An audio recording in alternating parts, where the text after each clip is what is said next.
Friends, இப்போ பார்த்தீங்கன்னா ICC T20 match number 10 ஆஸ்திரேலியாவுக்கும் ஓமனுக்கும் நாளைக்கு நடக்க போகுது. இந்த மேட்ச் எங்கே நடக்குதுன்னு பார்த்தீங்கன்னா கிங்ஸ்டன் ஓவல் கிரவுண்டில் நடக்க போகுது.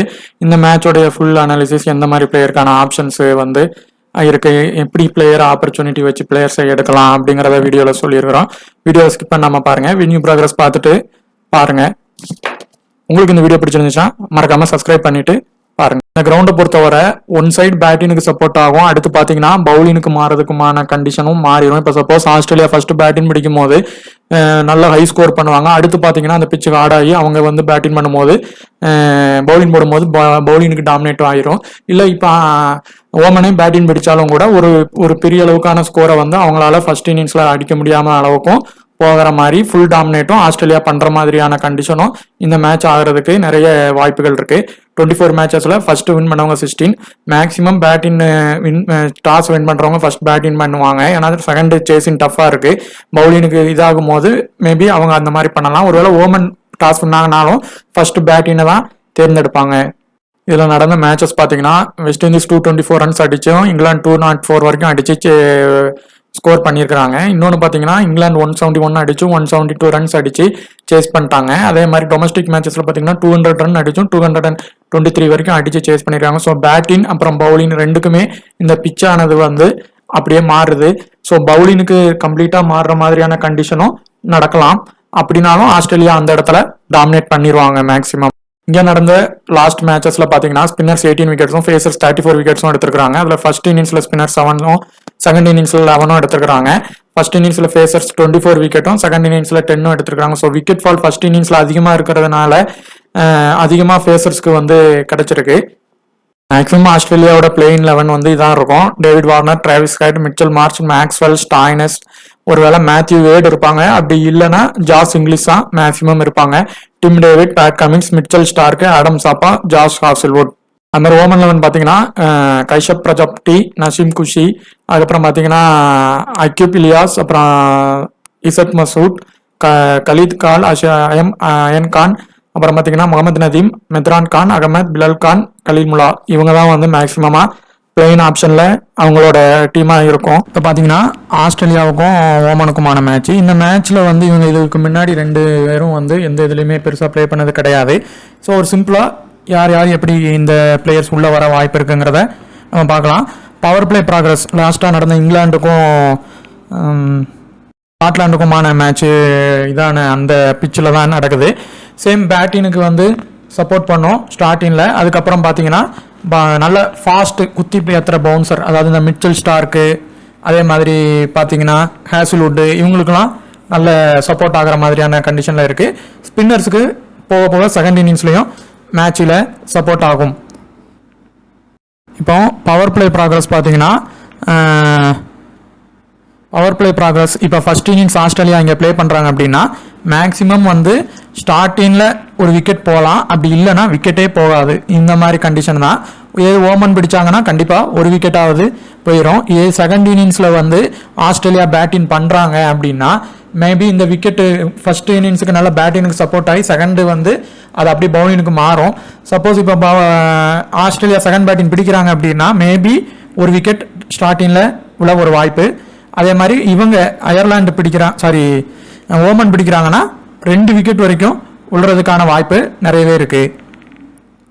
இப்போ இதில் ஹை பர்சன்டேஜ் கேப்டன் பார்த்தீங்கன்னா டிராவிஸ் ஹெட் இருக்கிறாங்க. அதே மாதிரி இந்த பக்கம் பார்த்தீங்கன்னா இவர் நம்ம மிச்சல் ஸ்டார்க் தான் விசியில் ஹையாக இருக்கிறாங்க. ஹெட்டை பொறுத்தவரை இந்த மேட்ச்சில் இவர் இருக்கிற கண்டிஷன் வந்து ஹிட்டு இல்லைன்னா ஃப்ளாப்பு அந்த மாதிரியான கண்டிஷனில் கூட இருக்கிறாங்க.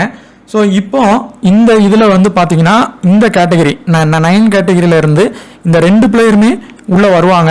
ஆஸ்திரேலியா வின்னானா இவரும் இப்போ ட்ரீம் டீம் வர மாதிரியான கேட்டகரியில் இருக்கிறாரு. இவரும் பவுலிங்கில் இப்போ டாமினேட் பண்ணிட்டாங்க அப்படின்னா ஸ்டார்க்கு வந்து கண்டிப்பாக பவர் பிளேயில் விக்கெட் எடுத்துருவாரு. ஸோ 2 பேருமே ட்ரீம் டீம் வர வாய்ப்பு இருக்குது. இவரும் ஸ்டார்டிங் 1 டவுன் இறங்குற மாதிரியான பேட்டிங்கில் தான் இவர் லைனப் இருக்குது. ஸோ இவங்க 2 பேருக்கும் ஆப்பர்ச்சுனிட்டி கிடைக்கிற பட்சத்தில் ஆஸ்திரேலியாவில் இவங்க 2 பேருமே வர ஒரு வாய்ப்பு. அடுத்து இந்த வார்னர் ஹெட்டில் கண்டிப்பாக ஒருத்தங்க வருவாங்க.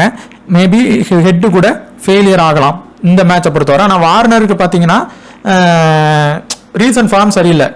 ஆனால் அவருக்கு வந்து இந்த மாதிரி கொஞ்சம் சின்ன இது கூட நல்லா ப்ளே பண்ணுவார். ஸோ இந்த இதில் ஃபஸ்ட்டு பிக் வந்து நீங்கள் வார்னர் எடுங்க. ஆஸ்திரேலியா வின் ஆகும், டாமினேட் பண்ணிடுவாங்க பேட்டிங், இப்போ ஃபஸ்ட் இன்னிங்ஸ் பிடிக்கிறாங்க அப்படின்னு நினச்சிங்கன்னா நீங்கள் ஹெட்டை எடுத்து ட்ரை பண்ணி பாருங்கள். அதுக்கடுத்து பேட் கமின்ஸ், சாம்பா, இந்த 2 பேட் கமின்ஸ் அப்புறம் சாம்பாவில் பார்த்தீங்கன்னா இந்த பிச்சுக்கு வந்து ஃபாஸ்ட் பவுலர்ஸ் கொஞ்சம் டாமினேட்டும் பண்ணியிருக்கிறாங்க விக்கெட்டு எடுக்கிறதுல. நல்ல இது வரைக்கும் நம்ம அந்த இதுலையும் இவ்வளோ விக்கெட் எடுத்திருக்காங்கன்னு சொல்லியிருந்தோம். மேக்ஸிமம் வந்து ஒரு 43 விக்கெட்ஸ் அளவுக்கு லாஸ்ட் 6 மேட்சஸ், இங்கே டொமஸ்டிக் மேட்சஸ் இதெல்லாம் சேர்த்து பார்த்தீங்கன்னா ஒரு 43 மேட்சஸ் 6 விக்கெட்டில் எடுத்திருக்கிறாங்க. ஃபர்ஸ்ட் இன்னிங்ஸில் வந்து ஃபாஸ்ட் நல்லா சப்போர்ட் ஆகுது. அப்போ ஆஸ்திரேலியா ஃபர்ஸ்ட் பவுலிங் போடுறாங்க அப்படின்னா நீங்கள் இந்த கேட்டகரியிலேருந்து பேட் கமின்ஸை வந்து மஸ்டாக எடுத்துக்கலாம். அப்படி செகண்ட் பவுலிங் போடுறாங்க அப்படின்னா இந்த கேட்டகரியிலேருந்து நீங்கள் சாம்பாவை ஃபஸ்ட்டு நீங்கள் எடுத்துக்கோங்க. பேட் கமின்ஸை நீங்கள் ரொட்டேஷன் தான் பண்ணணும். இந்த 2 பேர்லேருந்து ஒருத்தங்க வர வாய்ப்பு. மேக்ஸ்வெல் வந்து இந்த இவங்களுக்குள்ள பொறுத்தவரை ஃபர்ஸ்ட் பவுலிங் போட்டு பண்ணுறாரு அப்படின்னா வர வாய்ப்பு இருக்குது.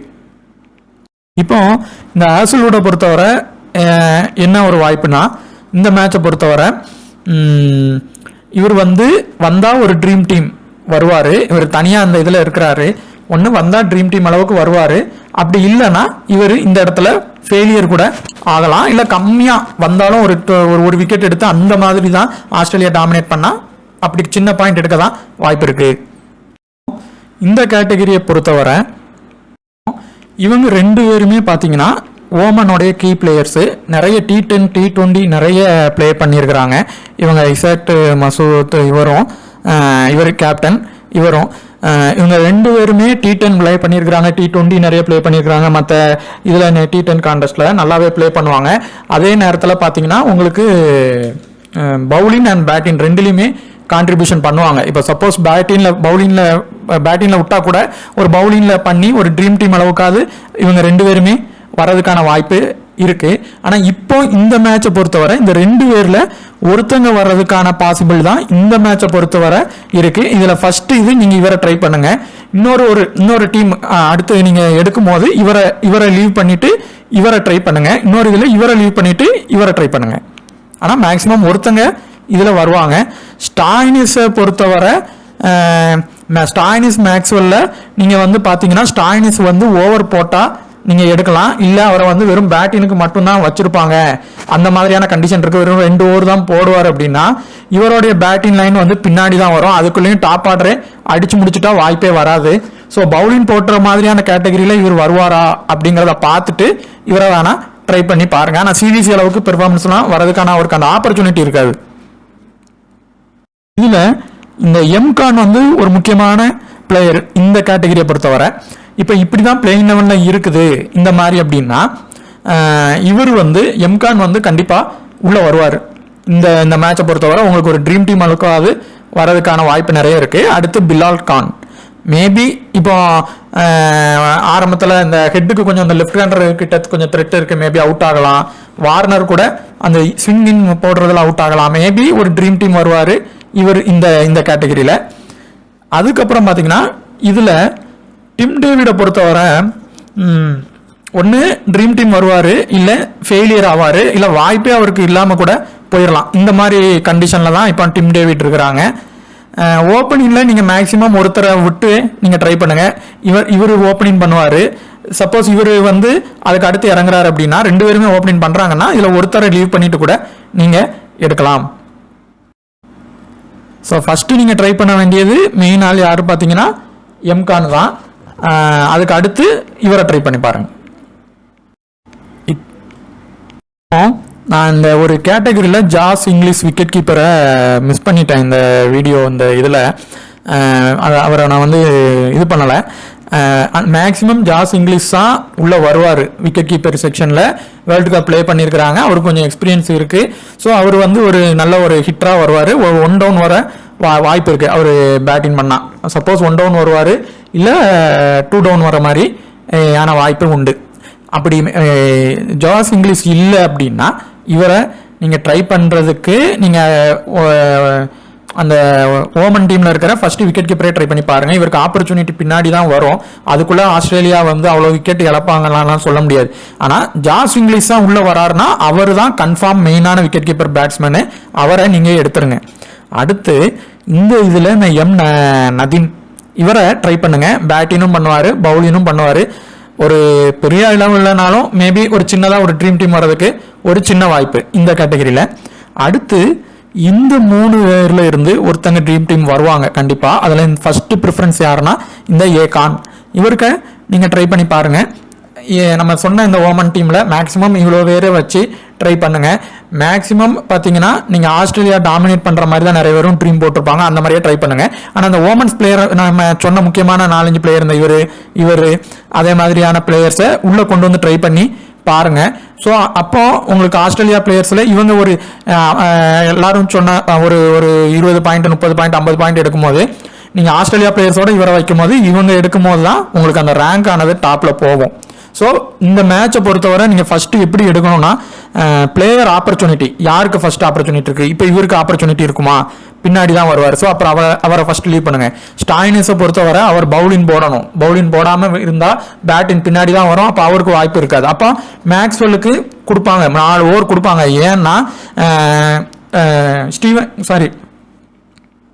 ஆடம் சாம்பா மட்டும்தான் இருக்காங்க ஸ்பின் கண்டிஷனுக்கு. ஸோ அதுக்கு அடுத்து ஸ்பின் போடணும்னா அந்த இடத்துல மேக்ஸ்வெல் தான் இருப்பாங்க. டிம் டேவிடை விட மேக்ஸ்வெலுக்கு ஃபர்ஸ்ட் வந்து வாய்ப்பு கொடுப்பாங்க. ஸோ அவர் 4 ஓவர் போட்டுருவார். ஸோ அவர் விக்கெட் எடுத்தாது உங்களுக்கு இதில் வந்துருவார். ஸோ அந்த மாதிரி ஆப்பர்ச்சுனிட்டி யாருக்கு இருக்கு? இப்போ ஜோஸ் இங்கிலீஷ்னா ஓப்பனிங் டாப் ஆர்டரில் வருவார், ஒரு 3 or 2 விக்கெட்டுக்குள்ளே வருவார். ஸோ அப்படி நீங்கள் வந்து கேன்சல் பண்ணி இந்த மேட்சை பொறுத்தவரை எடுங்க. அதே மாதிரி கேப்டன் சிவிசி வாய்ஸும் யாருக்கு ஆப்பர்ச்சுனிட்டி இருக்கு, யார் 4 ஓவர் போடுவாங்க, யார் பேட்டிங்க்கு டாப்ல வருவாங்க அப்படிங்கிறத பார்த்து கொடுங்க. இப்போ ஆஸ்திரேலியா ஃபர்ஸ்ட் பவுலிங் போடுறாங்கன்னா கூட நீங்கள் ஸ்டார்க்குக்கும் ட்ரை பண்ணலாம். அதே இடத்துல கமின்ஸுக்கும் ட்ரை பண்ணி பாருங்க. அதே மாதிரி ஹெட்டுக்கு வந்து ஒரு ஹிட் ஆர் ஃபிளாப் சொல்லியிருக்கோம். ஒன்று அடிச்சா பெருசாக அடிப்பார், இல்லை அவுட் ஆயிடலாம்.